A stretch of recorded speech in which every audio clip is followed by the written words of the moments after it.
एक ऐसा देश जिसने दुनिया को शून्य दिया, जिसने तक्षशिला और नालंदा जैसे विश्वविद्यालय दिए। आखिर उसकी विद्या का असली सार क्या है? भारत विद्या सिर्फ अतीत की कहानी नहीं है, बल्कि भविष्य को गढ़ने का एक जरिया है। आइए आज के इस वीडियो में डिकोड करते हैं भारत के इसी अद्भुत ज्ञान के खजाने को, जिसका नाम है भारत विद्या। नमस्कार। भारत विद्या का मतलब है भारत को पूरी गहराई से जानने समझने का विज्ञान। इसे अंग्रेजी में इंडोलॉजी कहते हैं। अब आप सोचेंगे कि क्या यह सिर्फ इतिहास की पढ़ाई है? नहीं, बिल्कुल नहीं। यह सिर्फ राजा महाराजाओं की कहानियां या तारीखें याद रखना बिल्कुल नहीं है। भारत विद्या का मतलब है भारत की आत्मा को ढूंढना। इसमें भारत का इतिहास, यहाँ की पुरानी भाषाएं जैसे संस्कृत और पाली, हमारा महान साहित्य रामायण और महाभारत, हमारा दर्शन, यहाँ के धर्म, कला, नाच गाने, मूर्तियां और हमारी सदियों पुरानी संस्कृति, इन सब का एक साथ वैज्ञानिक तरीके से अध्ययन शामिल है। देखा जाए तो हमारे देश के ऋषि मुनि और विद्वान हजारों सालों से इस ज्ञान को पीढ़ी दर पीढ़ी आगे बढ़ाते रहे हैं, लेकिन दुनिया के सामने एक एकेडमिक सब्जेक्ट के रूप में इसकी शुरुआत 18वीं सेंचुरी में हुई। अब सवाल उठता है कि इसकी शुरुआत हुई कैसे? दरअसल इस कहानी में एक बड़ा मोड़ आया साल 1784 में। कोलकाता में एक अंग्रेज विद्वान थे, सर विलियम जोन्स। उन्होंने एशियाटिक सोसाइटी की स्थापना की। यह एक तरह का रिसर्च सेंटर था। जोन्स ने जब भारतीय ग्रंथों को देखा तो वह हैरान रह गए। उन्होंने और उनके साथियों ने हमारे पुराने ग्रंथों का अंग्रेजी और दूसरी भाषाओं में अनुवाद करना शुरू किया। इससे दुनिया के सामने भारत के ज्ञान का खजाना खुलने लगा। इसके बाद एक और बड़ा नाम आता है मैक्स मूलर का। ये जर्मनी के रहने वाले थे।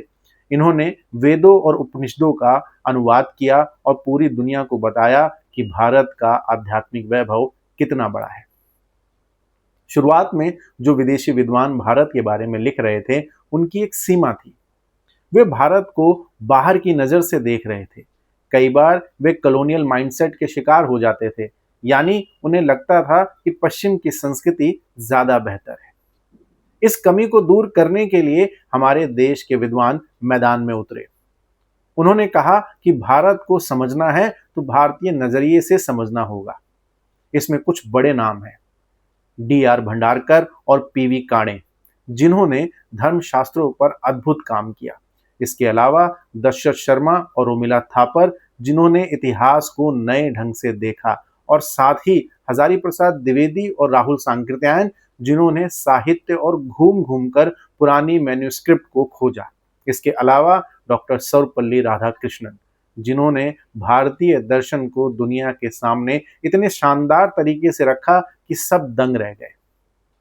इन सब ने मिलकर भारत विद्या को एक नया और सही दृष्टिकोण दिया। अब अगर हम भारत विद्या को एक पेड़ माने तो इसकी कई मजबूत शाखाएं हैं। चलिए इन्हें एक एक करके समझते हैं। सबसे पहली शाखा है भाषा और पुरानी मैन्युस्क्रिप्ट की। भारत विद्या में भाषाओं का बहुत बड़ा महत्व है, खासकर संस्कृत, पाली, प्राकृत और तमिल जैसी प्राचीन भाषाओं का। विद्वान मानते हैं कि अगर आपको भारत की आत्मा को समझना है तो संस्कृत सीखनी पड़ेगी। संस्कृत ही वह भाषा है जिसने दुनिया को बताया कि भारत और यूरोप की भाषाओं में कितनी समानता है। जैसे संस्कृत का मातृ अंग्रेजी में मदर और लैटिन में मैटर बन गया। इसके अलावा हमारे देश में पहले कागज तो था नहीं, तो लोग ताड़ के पत्तों और भोजपत्रों पर लिखते थे।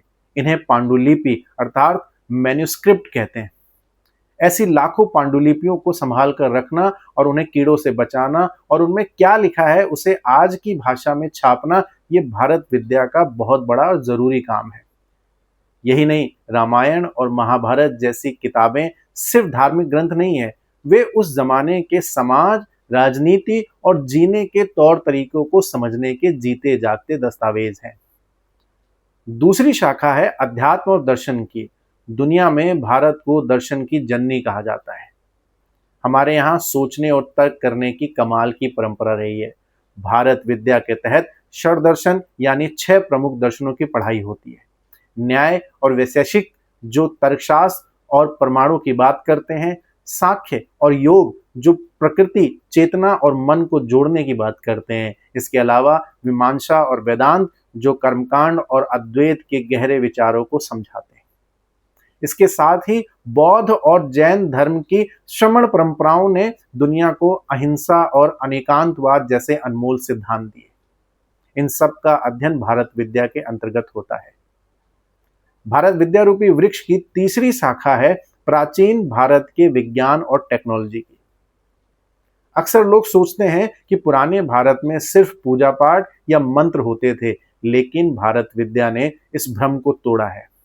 यह बताती है कि प्राचीन भारत विज्ञान के मामले में दुनिया से बहुत आगे था। गणित में आर्यभट्ट और वेहरमीर जैसे वैज्ञानिकों ने जीरो और डेसिमल सिस्टम दिया, जिसके बिना आज का कंप्यूटर या विज्ञान चल ही नहीं सकता। मेडिकल की दुनिया में चरक और सुश्रुत ने आयुर्वेद और सर्जरी का ज्ञान दिया। सुश्रुत को तो प्लास्टिक सर्जरी का जनक तक कहा जाता है। इसी तरह मेटलर्जी के मामले में भारत का कोई सानी नहीं था। दिल्ली के मेहरौली में खड़ा आयरन पिलर इसका सबसे बड़ा सबूत है। सदियों से खुले आसमान में धूप बारिश झेलने के बाद भी आज तक इसमें जंग नहीं लगा है। इसी तरह चौथी शाखा है कला, वास्तुकला और कूटनीति की। हमारे देश के भव्य मंदिर जैसे खजुराहो, तंजावुर, अजंता अलोरा की गुफाएं और सांची के स्तूप, ये सिर्फ सुंदर इमारतें नहीं है। इनके पीछे एक गहरा गणित और आध्यात्मिक छिपा हुआ है। भारत विद्या में शिल्प शास्त्र के तहत मंदिर बनाने के अलग अलग स्टाइल जैसे नागर, द्रविड़ और वैसर का अध्ययन होता है। यहाँ तक कि हमारे क्लासिकल डांस की हर एक मुद्रा के पीछे एक गहरा संदेश होता है। राजनीति की बात करें तो कौटिल्य का अर्थशास्त्र आज भी दुनिया में राजनीति, डिप्लोमेसी और अर्थशास्त्र का सबसे प्रामाणिक और पुराना ग्रंथ माना जाता है। आज भी बड़े बड़े देशों के डिप्लोमेट्स इसे संदर्भ के रूप में प्रयोग करते हैं। लेकिन आज समय बदल गया है और भारत विद्या भी बदल गई है। आज पुणे का भंडारकर ओरिएंटल रिसर्च इंस्टीट्यूट और डेक्कन कॉलेज जैसे संस्थान इस काम को आगे बढ़ा रहे हैं। आपको जानकर हैरानी होगी कि भंडारकर संस्थान के विद्वानों ने वर्षों की मेहनत के बाद महाभारत का क्रिटिकल एडिशन तैयार किया है। यानी देश भर की हजारों मैन्युस्क्रिप्ट को मिलाकर महाभारत का सबसे सटीक और शुद्ध रूप तैयार किया है। आज हम न्यू इंडोलॉजी के दौर में जी रहे हैं। अब सिर्फ पुरानी पोथियों को पढ़ा नहीं जाता, बल्कि डेटा साइंस और एआई का इस्तेमाल कर उन पुराने स्क्रिप्ट्स को डिकोड किया जा रहा है। पुरानी किताबों का विश्लेषण किया जा रहा है ताकि हर बात को तथ्य और लॉजिक की कसौटी पर परखा जा सके। ऐसा नहीं है कि भारत विद्या के सामने चुनौतियां नहीं है। सबसे बड़ी चुनौती तो औपनिवेशिक मानसिकता से आजादी की है। आज भी कई बार इतिहास को पुराने पश्चिमी नजर से देखा जाता है, जिससे बाहर निकलना बहुत जरूरी है। दूसरी समस्या डिजिटल संरक्षण की है। हमारी लाखों मैन्युस्क्रिप्ट आज भी पुरानी लाइब्रेरी या गांवों में, घरों में धूल खा रही है। उन्हें डिजिटल फॉर्म में सहेजना एक बहुत बड़ी चुनौती और जिम्मेदारी का काम है। आखिर में सवाल उठता है कि हमें इस सब की जरूरत क्या है? बीते हुए कल को खोदने से क्या मिलेगा? जवाब बहुत सीधा है। भारत विद्या वह आईना है जिसमें हमें भारत की असली आत्मा दिखाई देती है। इसका मकसद सिर्फ बीती हुई बातों को रटना नहीं है, बल्कि अतीत से उन अच्छी बातों और मूल्यों को निकालना है जो आज की दुनिया की समस्याओं को सुलझा सके। आज जब दुनिया में हर तरफ युद्ध, नफरत और तनाव है, तब भारत का वसुधैव कुटुंबकम का विचार दुनिया को शांति का रास्ता दिखा सकता है।